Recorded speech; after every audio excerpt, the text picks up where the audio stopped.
Et comment le pasteur me dit ce matin, c'est impossible. C'est impossible si notre espérance chrétienne est simplement terrestre. Si nous vivons simplement dans le terrestre, on ne peut pas être toujours joyeux. C'est pas possible. Parce que le terrestre, il y a des problèmes et des difficultés. Si notre regard spirituel est toujours en regardant la terre, ce verset ne nous convient pas. C'est pas possible.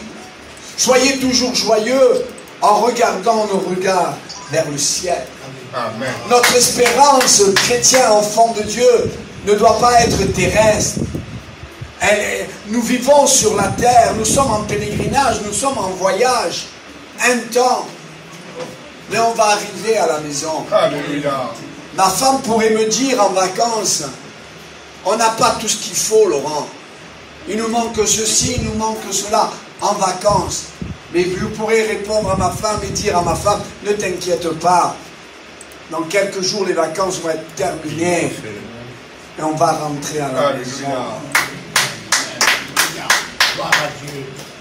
On prépare beaucoup de choses.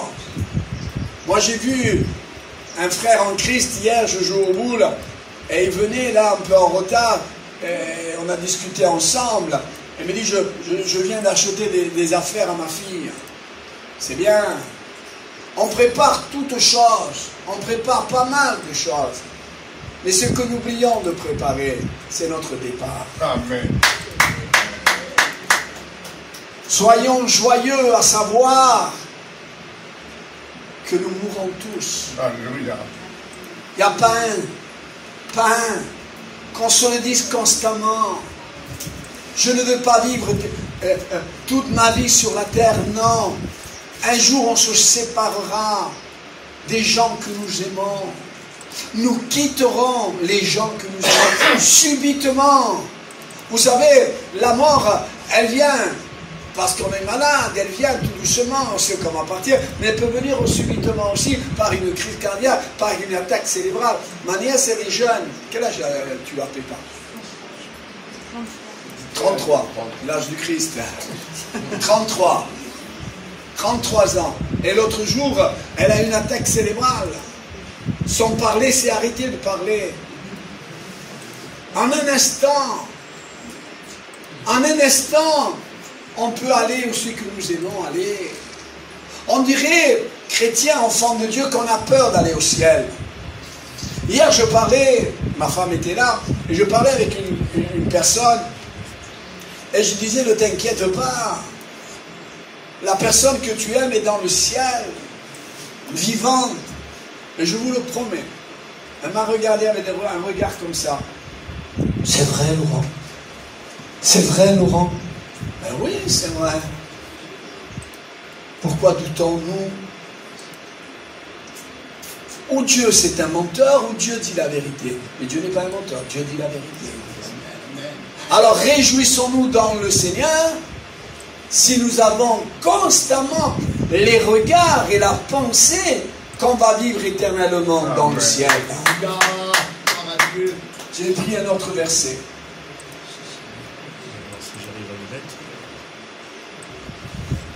Je crois que c'est Matthieu. Non, Philippiens. Voici ce que nous dit le Seigneur. Seigneur, parle-nous. Sa parole est celle qui nous parle. Réjouissez-vous toujours dans le Seigneur. Je le répète. Parce qu'il y en a qui ne comprennent pas parfois. Réjouissons-nous dans le Seigneur. Pas dire, tengo sueldo, j'ai des sous, j'ai une bonne maison, je suis en train de m'installer sur la terre. Tu sais, ça va bien pour nous. On a des bonnes fiches de paie. C'est bien. Je ne dis pas contre, je ne suis pas contre cela. Je ne suis pas contre. Parabole. Un homme disait, j'ai tout ce qu'il faut. Je regarde ma femme, ça va bien. Je regarde mon mari, ça va bien. Je regarde mes enfants, ça va bien. Je regarde mon compte bancaire, je regarde ma fiche de paie, ça va bien. Et il nous voit se faire entendre, il dit, insensé, loco. Comment on peut dire fou à un chrétien? Insensé, fou. Aujourd'hui même. Vous savez, il te parle le Seigneur. Tu as dit, le Seigneur va me parler à travers du serviteur de Dieu. Si c'était ton dernier dimanche, Peut-être je prophétise. Hein. Rappelez-vous, j'avais dit priez pour Kenji. Kenji, on lui a tiré un coup de revolver, ou il s'est tiré un coup de revolver. Mais on avait dit priez pour lui. La révélation m'était donnée, je dis priez pour Kenji, il va lui arriver quelque chose. Et peut-être c'est ta dernière soirée. Est-ce que tu as mis ta vie en règle pour le ciel? Et il nous demande, réjouissez-vous toujours dans le Seigneur. Et si on n'a pas bien compris, je le répète, réjouissez-vous. Que votre douceur soit connue de tous les hommes. Enfin bref, réjouissons-nous dans le Seigneur. Et on va atterrir dans le ciel. Notre destinée finale, c'est le ciel. Excusez-moi, je dis ce qui est vrai. Comment c'est possible que j'aille dans une réunion d'adoration le dimanche matin et que je n'ouvre pas ma bouche? C'est pas possible. On est là le dimanche matin et ne pas louer le Seigneur. Parce qu'il y a quelque chose que terrestre, ça ne va pas. Je ne dis pas qu'il n'y a pas quelque chose de céleste qui ne va pas, mais quelque chose de terrestre. Il ne m'a pas dit bonjour, il ne m'a pas dit bonsoir, il m'a fait ceci, il m'a fait cela. Arrêtons de regarder le terrestre. Regardons le céleste. Réjouissons-nous dans le Seigneur. Est-ce que tu mens? Ah oui. Tu peux arriver à mentir, et les menteurs et les voleurs n'hériteront pas le royaume de Dieu. Si tu dis, parce que le pasteur nous dit de le dire, réjouissons-nous dans le Seigneur, mais tu n'arrives pas à te réjouir dans le Seigneur. Parce que ton nom est écrit dans le livre de vie. Réjouis-toi. Alléluia. Réjouis-toi. Si jamais je dis à des gens, il y a des gens qui n'ont pas prié. Vous n'avez pas prié, mais je vais vous faire chanter. Ah oui, Laurent, je viens chanter. Qu'est-ce que je chante, Laurent? Il y a des gens que je n'ai pas fait chanter, ils sont partis de l'église. Je ne viens pas à l'église pour chanter. Je viens à l'église pour adorer. Pour adorer Dieu.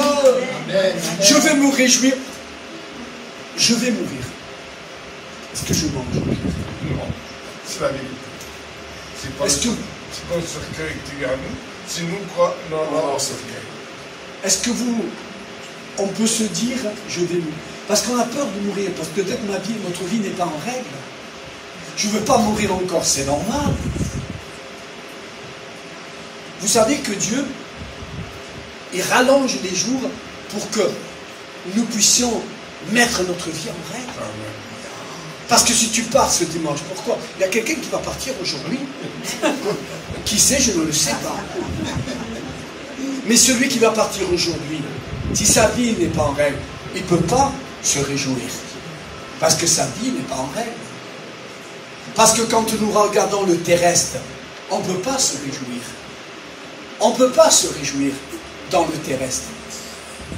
Parce qu'il y a tellement de choses. Il y a tellement de bagarres, de disputes, de critiques, de jugements, de calomnies, de ceci, de cela.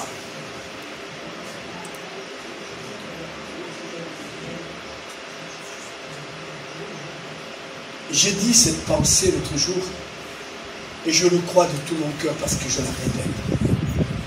Il m'est arrivé de dire des révélations. Il m'est arrivé de dire des choses.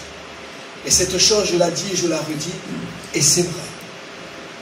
Il y a des gens qui ne veulent pas du ciel. Je ne dis pas des gens qui ne connaissent pas le Seigneur, non. Les chrétiens n'aiment pas le ciel. Ils ne veulent pas aller au ciel. Ils ne veulent pas, ils n'aiment pas. Pourquoi ils n'adorent pas le Seigneur? Pourquoi ils ne grandissent pas dans le Seigneur? Parce qu'ils ne veulent pas aller au ciel. Alors on n'arrivera pas à se réjouir sur la terre. Parce que sous la terre, il y a la maladie, il y a l'infirmité, il y a la séparation des êtres que nous aimons. Et cela nous rend malheureux quand on n'a pas d'espérance. Parce que notre espérance ne nous rend pas malheureux. Notre espérance nous rend heureux. Savoir que nos bien-aimés qui nous ont précédés sont vivants. Amen. Alors je vais me réjouir en espérance de les voir.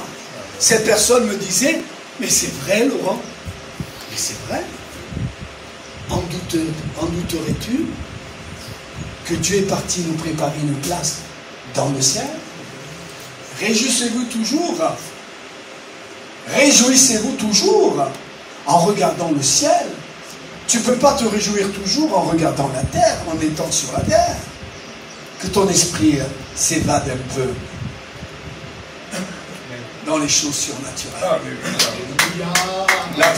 L'apôtre Paul, il a dit, je suis monté jusqu'au 3e ciel. Je connais quelqu'un. Là, dans le ciel. Il a vu des choses extraordinaires, des choses merveilleuses.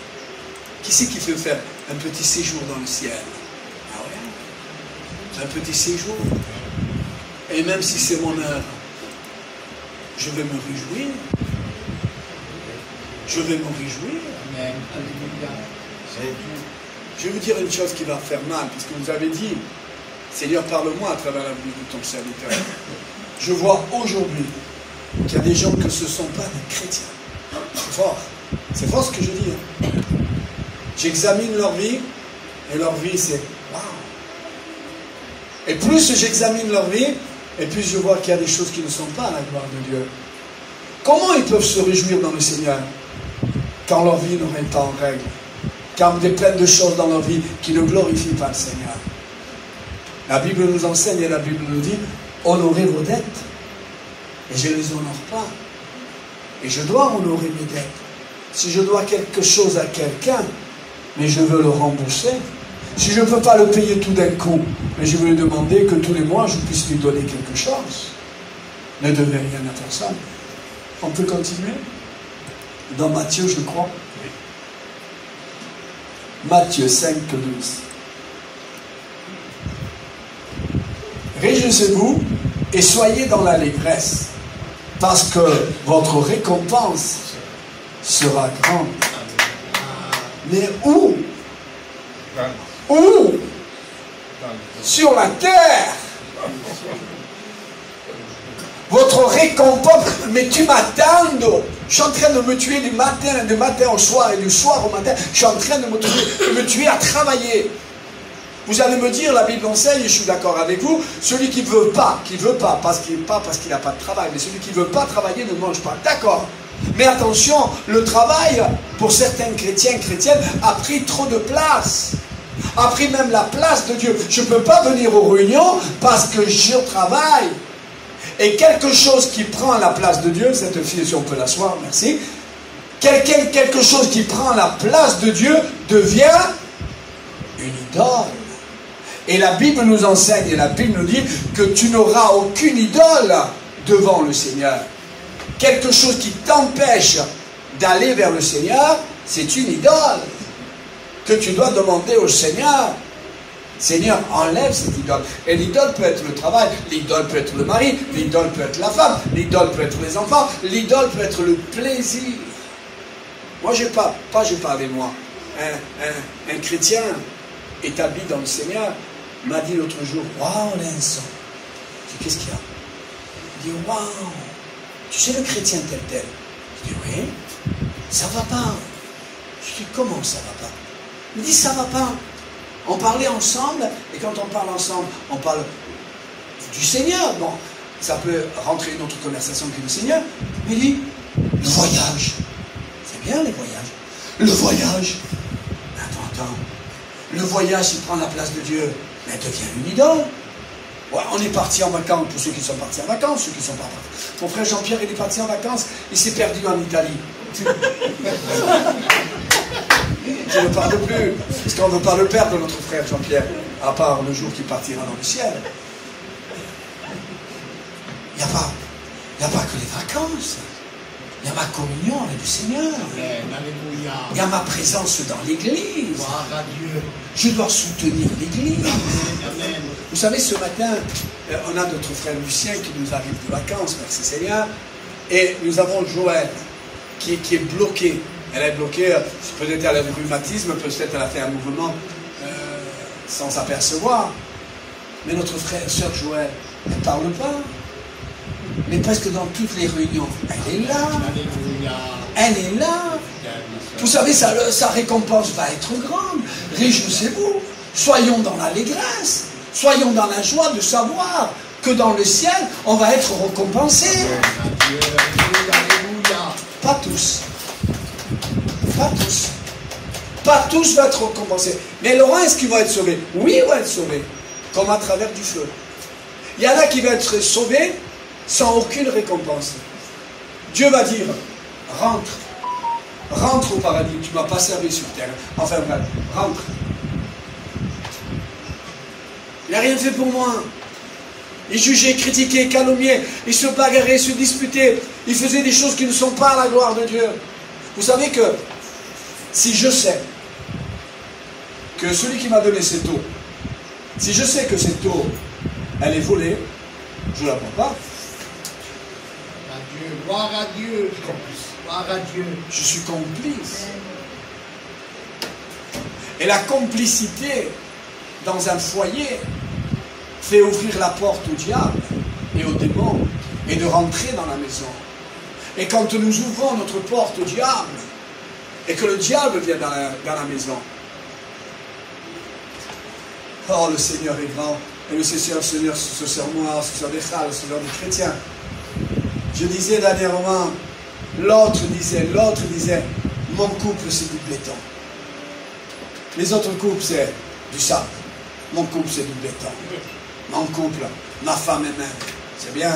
Mon mari même, c'est bien. Et ton mari de temps en temps il regarde les autres. Ta femme de temps en temps peut-être regarde les autres. Et en disant cela, frères et sœurs, je dis Laurent, je connais un couple que c'est du béton, vraiment du béton. Un entendement entre le mari et la femme, waouh! J'ai presque, non je ne veux presque pas dire, j'ai presque jamais vu ça, non. Mais c'était un couple exemplaire, un couple waouh. Je répète vraiment waouh parce que c'était waouh. Et là j'entends que dans ce couple, il y a déjà des problèmes. Le mari et la femme commencent à se disputer, à se quereller. Demain, c'est la séparation. Pourquoi? Parce qu'ils ont laissé rentrer l'ennemi de leurs âmes, à travers le trafic, à travers l'alcool. Ils l'ont laissé rentrer. Et le mari qui aimait la femme commence à moins l'aimer à cause du péché. Car le salaire du péché, c'est faire du mal à ceux que tu aimes. Oh, j'aime être bien avec ma femme. Quand je suis mal avec les autres, ça va. Mais quand je suis mal avec ma femme, c'est dur. Alors, frères et sœurs, faisons attention. Que le diable ne nous tente pas vers celui que nous aimons. Comment? J'entends pas. Je suis allé voir l'avocat. Pourquoi? Pourquoi tu es allé voir l'avocat? Qu'est-ce qui se passe? Parce que je veux divorcer. Et pourquoi tu veux divorcer? Tu es méchant.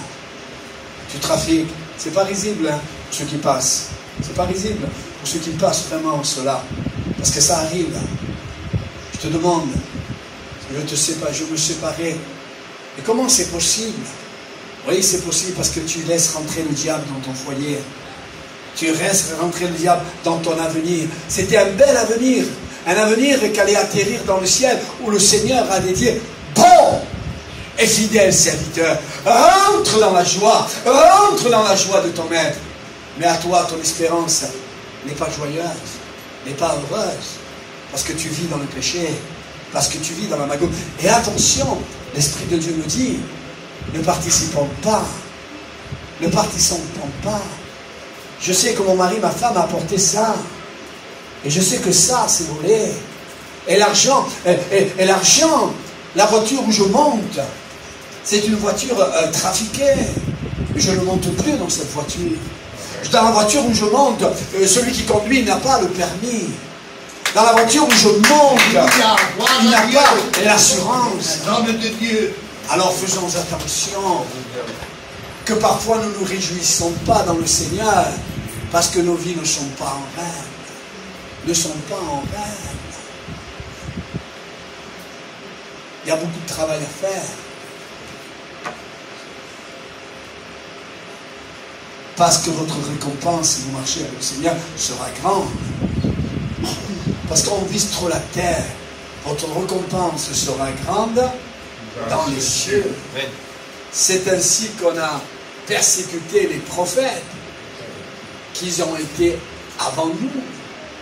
Et on termine, je crois, par Luc. Cependant, ne vous ne réjouissez pas dans ce que les esprits vous sont soumis, mais réjouissez-vous dans ce que vos noms sont écrits sur la terre.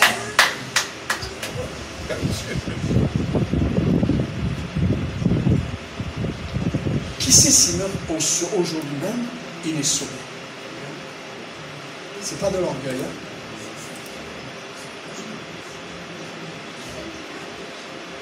Je suis sûr de mon salut.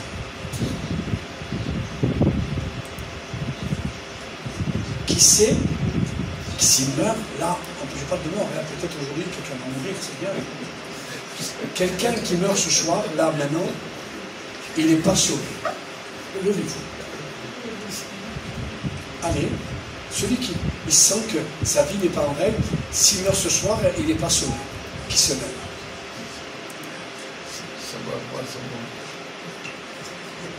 C'est courageux. Je ne comprends pas. Vous pouvez vous asseoir. J'ai dit, celui qui est sûr de son salut, levez votre main. Antoine, si tu as mal à la main, lève ta main. Un bon témoignage. Alors, n'aie pas peur. Quand on le voit, parce que moi je ne vois pas bien, mon frère. Dieu le voit. Ouais, non, mais moi je veux le voir aussi. Le témoignage des chrétiens. Ceux qui n'ont pas levé la main, levez votre main. Lève-toi, il fallait te lever, mon frère. Celui qui n'ont pas levé la main, qui se lève. Amen. Amen. Ouais. Celui qui n'est pas sûr de son salut, ce n'est pas une honte. C'est qu'on va prier pour vous. Et devant le Seigneur, comme nous prions pour vous, vous pouvez vous asseoir. Merci. Nous réjouir dans le Seigneur. Dans le Seigneur. Mais pas pour les choses de la terre, pour les choses du ciel. Amen. Alléluia. Il nous a préparé une place dans le ciel. Est-ce qu'on va lui dire non, Seigneur? Je ne veux pas aller. Je ne sais pas pourquoi je parle de ça, mais le Seigneur connaît toutes choses. À quel âge il est bon de mourir? 82 ans. 82 ans. Quel âge il est bon de mourir? Il n'y a pas d'âge. Qui sait le jour où il va mourir?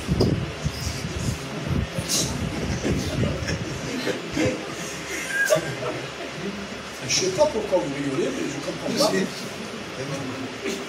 Je ne vous suis pas. Parce que moi j'aime bien rigoler aussi. On ne connaît pas le jour et l'heure. Est-ce que quelqu'un qui est tombé, il a frappé la tête, il est mort? Ben oui. On peut tout simplement tomber, un petit coup la tête et mourir. Mon frère Jean-Pierre, il s'était donné un coup de tête dans sa cuisine, son armoire. Et il est presque passé à 2 jours de la mort.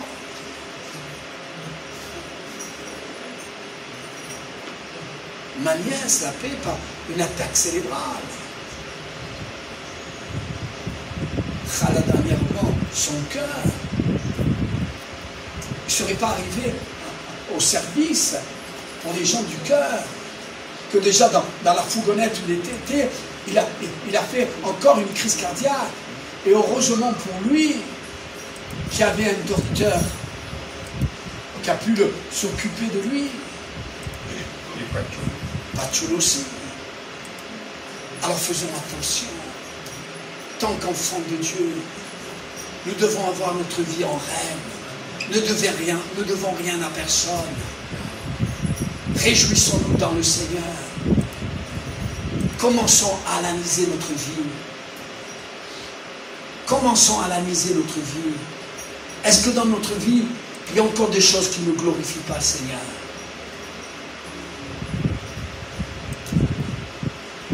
Allez, je vais le dire. Les choses qui ne glorifient pas le Seigneur dans ta vie. Seigneur, parle-moi à travers la bouche du serviteur.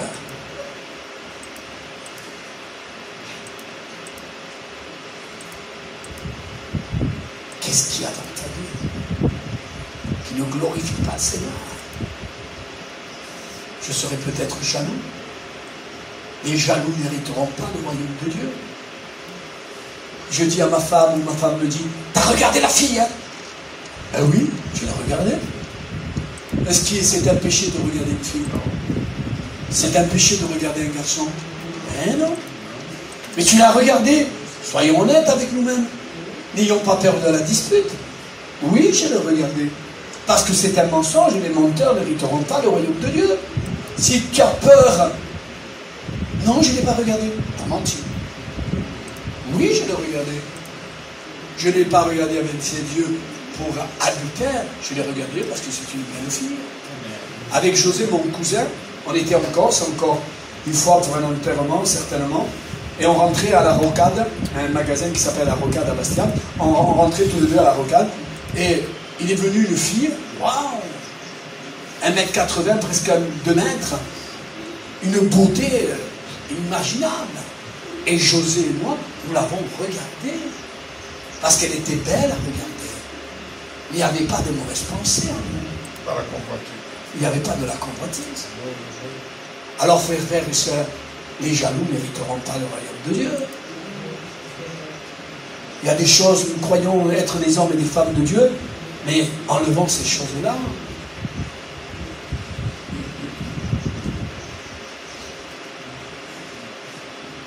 Il y a encore du travail. Il y a encore du travail.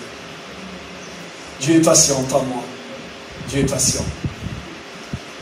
Le final, j'aimerais pas qu'ils disent aux gens de l'église de pasteur, rentre. Allez, rentre. Sauvé comme à travers du feu. Rentre. Mais je voudrais qu'individuellement nous puissions réfléchir. Qu'individuellement Dieu puisse nous dire, bon, tu as été bon, tu as été fidèle, tu as été un homme de Dieu. Oh, qui s'est pris des coups de bâton. On l'a jugé, on l'a critiqué, on l'a calomnié. Ne croyez pas quand on est un homme de Dieu qu'on n'est pas jugé, on n'est pas critiqué, on n'est pas calomnié, que ça va pas mal, ça va mal. Mais Dieu dira au final, réjouis-toi, c'est vrai, rentre dans la joie de ton Père. Où c'est qu'il fallait faire des efforts?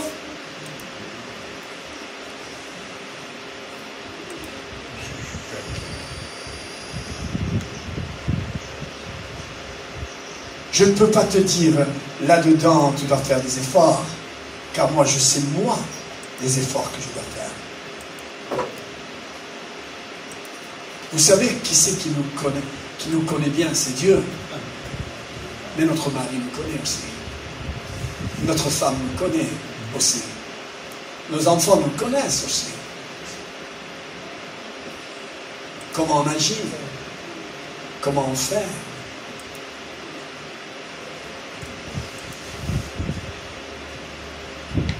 C'est pas le tribunal de Christ, mais ça ressemble. Il commence déjà peut-être à commencer à nous juger. Le tribunal de Christ, ça sera dans le ciel. Mais peut-être il y a un commencement de dire je te juge. Parce que tu dois faire des efforts dans ce domaine-là. Je ne veux pas regarder le frère ni la sœur, je veux me regarder à moi-même. Et je vais analyser. Je termine, peut-être, si on permettrait, anonymement, de prendre une feuille. Anonymement, on ne marquerait pas le nom ni le prénom. De dire comment nous sommes. Comment nous sommes. Chrétiens, non le caractère mondain, mais le caractère chrétien. Comment nous sommes. Allez, la première feuille, on lui donne à la femme. La première feuille, on lui donne au mari. Marie, parle-moi de ta femme. Caractère doux, anonyme. Douce, gentille, jalouse. bagarreuse, critiqueuse, qui boit, peut boire. Ah, le mari maintenant. Quel caractère il a, le mari? Anonyme. Qu'est-ce que tu penses de ton mari? Qu'est-ce que tu penses de ta femme? Qu'est-ce que tu penses de ton mari? Il est doux, il t'offre des fleurs.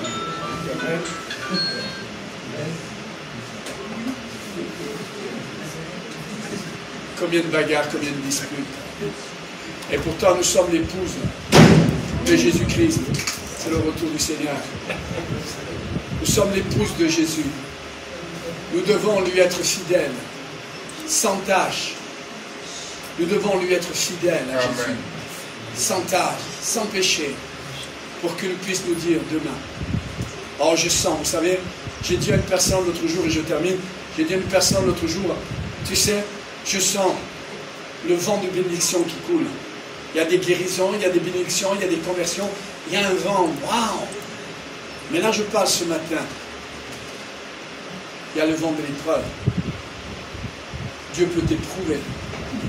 Parce que dans ce domaine-là, tu ne le glorifies pas. Ah, je veux dire ça, et merci Seigneur. Une personne, l'autre jour, me dit, Laurent, merci à la maladie. Parce qu'à travers la maladie, Dieu m'a gardé de ne pas pécher. Dieu peut se servir de la maladie pour nous garder. Pas qu'on a été intelligent, sage et prudent, on a entendu la parole de Dieu, mais on n'a pas pris garde. Alors Dieu dit, il n'a pas pris garde. Vous avez dit ce matin, parle-nous à travers la bouche de ton serviteur. Mais une fois que Dieu parle à travers la bouche de son serviteur et on ne prend pas garde, qu'on continue à pécher, qu'on continue à juger, à critiquer, calomnier et participer au péché, car nous savons, si Dieu le dit ce matin, que nous participons au péché, c'est que c'est vrai. C'est que c'est vrai. Mais là, frères et sœurs, Dieu peut permettre, et Dieu va permettre. Ça s'est arrivé déjà. Ça va continuer. C'est pour cela qu'au milieu de vous, il y a beaucoup de malades. Parce qu'ils n'ont pas voulu obéir au commandement de Dieu. Ils n'ont pas voulu bénir le commandement de Dieu. Je ne peux pas conduire sans assurance. Je ne peux pas conduire sans permis. Je ne peux pas laisser la voiture à quelqu'un qui n'a pas le permis. Parce que même si la voiture est assurée, qui n'a pas le permis, l'assurance ne couvrira pas. Je ne peux pas rentrer dans une voiture que je sais qu'elle est trafiquée. C'est une belle voiture, hein. Mais je ne rentre pas dans cette voiture. Car je sais au fond de moi qu'elle a été donnée, peut-être achetée par un crédit de magouille. Et ce n'est pas que je ne le sais pas, c'est que je le sais. Alors Dieu va permettre l'épreuve. Dieu n'est pas l'auteur du mal, mais il peut permettre certaines choses qui nous arrivent. Comment? On ne va pas dire d'effacer ce verset, non, réjouissez-vous dans le Seigneur.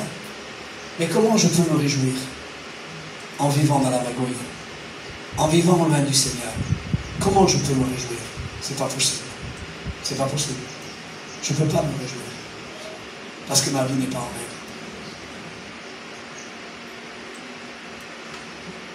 J'ai par habitude de dire à la fin de la réunion, passez un bon dimanche. Je ne veux pas vous le souhaiter. Je vais vous souhaiter, analysez, réfléchissez. Ce qui ne va pas dans votre vie, dans ma vie. Que ce soit un dimanche de réflexion. Quel message le Seigneur a voulu me passer avant de me frapper? Parce que Dieu peut permettre l'épreuve. Il a permis pour les autres. Je vous le promets, il y a beaucoup de gens qui ont été éprouvés. Chrétiens. Ils ont été éprouvés. Ils sont continués à être éprouvés à cause de la maladie. Si ça arrivait à eux, ça peut nous arriver à nous. Il y a des maladies qui arrivent comme ça, il n'y a pas de problème. Mais il y a des maladies qui arrivent que Dieu permet pour être éprouvé, pour mettre sa vie en règle. Je sais ce qui ne va pas dans ma vie, ce qui ne glorifie pas le Seigneur. Donne-moi la force d'enlever tout ce qui ne te glorifie pas. Gloire à Dieu. Amen. Amen.